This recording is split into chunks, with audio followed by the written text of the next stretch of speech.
This channel does not promote any violent, harmful, or illegal activities. All content provided by this channel is meant for an educational purpose only.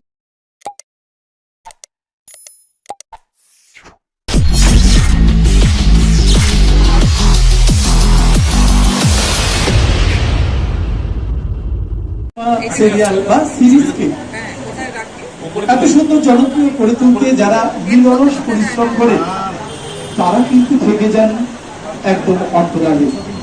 এই মুহূর্তে যে মানুষটি সোমের পাশে দাঁড়িয়ে আছে, আমাদের আর্যর পাশে দাঁড়িয়ে রয়েছে। এসবিএফ এর বহু সিরিজ আপনারা দেখেছেন, হয়তো সেটা আপনাদের কাছে ভীষণ জনপ্রিয়, কিন্তু তার পিছনের একটি বড় মাথা এই মুহূর্তে দাঁড়িয়েছেন আমাদের মাঝে।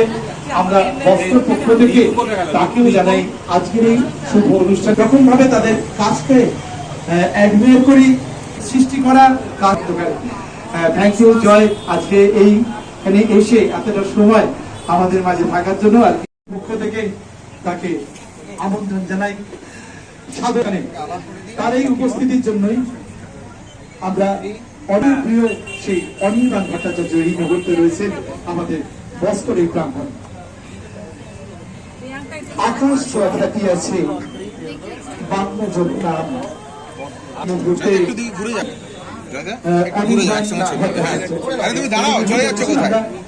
প্রথমেই আজকের এই অনুষ্ঠানে আমাদের এই পরিসরে আমরা শুরু করব। আমাদের শিল্পী রয়েছে, যার জন্য আমাদের অপেক্ষা।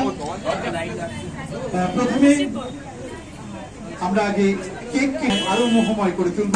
শিল্পী অনির্বাণ ভট্টাচার্য বস্ত্র 50 বছরের জার্নিকে আরো বর্ণনীয় করে তুলবেন শিল্পী। কিন্তু কেকটা আমি একা কাটলে তো একেবারে ঠিক হবে না।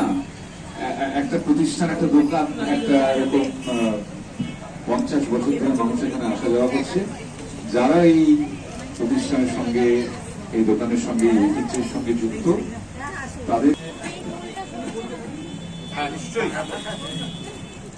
যার জন্য আমরা দীর্ঘক্ষণ ধরে অপেক্ষা করে রেখেছিলাম। বাংলা রঙ্গমঞ্চ থেকে শুরু করে আমাদের সিনেমার পর্দায় দুটো ক্ষেত্রে এই যে মানুষটি তার অভিনয় দক্ষতা দিয়ে ভরিয়ে রেখেছেন লক্ষ লক্ষ মানুষের মন প্রাণ। অনির্বাণ ভট্টাচার্য এই মুহূর্তে কেক খাইয়ে দিলেন আমাদের কেক কাটাচ্ছেন সবকে। আজকে এই সন্দেহময় করে তুললেন, যার উজ্জ্বল স্বার্থে আজকের এই আমাদের প্রিয় শিল্পীকে পেয়ে আমরা গর্বিত, আমরা ধন্য। আমরা বরণ করে নেওয়ার জন্য দিদি ভাইকে আমি একটু অনুরোধ করবো। আজ আমরা তুলে দেবো আমাদের প্রিয়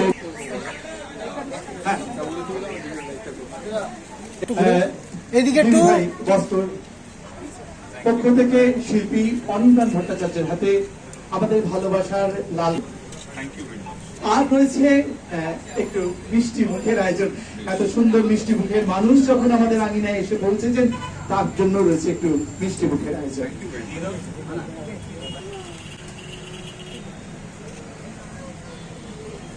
এরপরে ছোটবেলার স্মৃতি মনে পড়ে যাচ্ছে, কারণ আমি চন্দননগরে শুধু বন্ধুর বাড়িতে নয়, অনেকদিন ছিলাম চন্দননগরে। আমি আমার ছাত্রাবস্থায় শান্তিপল্লী এলাকায় আমি 2-3বারের বেশি জগদ্ধাত্রী পুজো দেখতে এসেছি এখানে। এখানকার রাস্তাঘাট আমার খানিকটা পরিচিত। আগেও বললাম যে হরিমোড়ের পাশে সিনেমা হলে আমি সিনেমাও দেখেছি। আমার ছাত্রাবস্থা অনেকটা কেটেছে এই দিকটা স্ট্যান্ডে শ্বশুরের থেকে বেশি। ও একটা কথা বলা হলো না আপনাদের, এই মাইকটা। আমি রবীন্দ্র ভারতীতে পড়াশোনা করেছি। প্রথম যে প্রেম করেছি সে চুঁচুড়ে থাকে। এবং ট্র্যাজেডি হচ্ছে যে আমি প্রথম দিকে তাকে হাওড়া স্টেশন পর্যন্ত ছাড়তে আসতাম, তারপর সে ট্রেনে উঠে চলে যেত, আমি ফিরে চলে যেতাম, আমি শিয়ালদায় থাকতাম। তারপরে ট্র্যাজেডিটা কিরকম বাড়লো দেখুন, প্রেম বেড়ে গেছে, ট্রেনে উঠে পড়েছি, গিয়ে তার সাথে আমি চুঁচুড়ে উঠতে এসেছি, সে চুঁচুড়ে নেমে গেল, এবার আমি চুঁচুড়ে থেকে হাওড়া একা একা। এইটাই তো আসল এক্সক্লুসিভ চুঁচুড়ের ব্যাপার। একদম আমি মেদিনীপুরে যখন ছিলাম 11-12 এলাকায় আমরা খেলাধুলো ছাড়া কিছু বুঝতাম না, কোনো কেউ মানে একদম প্রেম টেম হয়নি।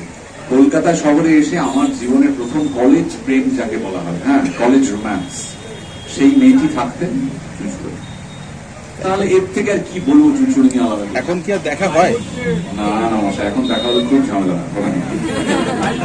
প্রেম কোনটাকে প্রেফার করবেন?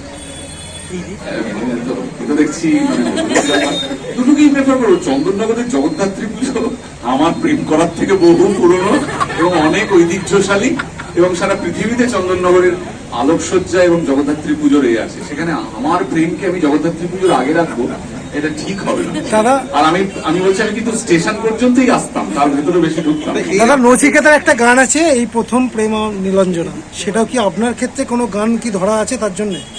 চুচুড়ো নিয়ে কোনো গান আছে এরকম? আপনি কি করেছেন তার তাহলে জন্য? আমাদেরকে লিখতে হবে না।